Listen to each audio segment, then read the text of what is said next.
રાજકોટની baby care હોસ્પિટલે આયુષ્માન યોજનામાં કૌભાંડ આચર્યું. હોસ્પિટલે આયુષ્માન પોર્ટલ પર ખોટા ડોક્યુમેન્ટ અપલોડ કરી સરકાર પાસેથી ખોટા રૂપિયા વસૂલ્યા. ડોક્ટર હિરેન મશરૂએ 8 મહિનામાં 523 દર્દીઓના ખોટા રિપોર્ટ બનાવી 2,35,00,000નું કૌભાંડ આચર્યું હોવાનું સામે આવ્યું છે. જોકે આ ઘટના સામે આવ્યા બાદ આરોગ્ય વિભાગે હોસ્પિટલને 6 કરોડથી વધુનો દંડ ફટકાર્યો છે. 16 દાખલ દર્દીઓમાં રિપોર્ટમાં આગળ પાછળ કરીને જે વધારેના ચાર્જ સરકાર પાસેથી લીધેલ છે એના ભાગરૂપે મારા રાજ્ય સરકારના જે કમિટી છે નિર્ણય કરેલ છે કે આથી 10 ગુણા જે પણ આર્થિક ગડબડી કરેલ છે 10 ગુણા ફાઇન કરી 6.5 કરોડથી ઉપર રૂપિયાના દંડ ફટકારેલ છે.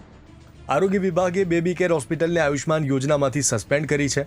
આરોગ્ય વિભાગે 10 ગણી રકમનો દંડ વસૂલી સરકારે એક દાખલો બેસાડવાનો પ્રયાસ કર્યો છે. રક્ષિત Pandya, Divya Bhaskar, Rajkot. Share and download કરો દિવ્ય ભાસ્કર એપ.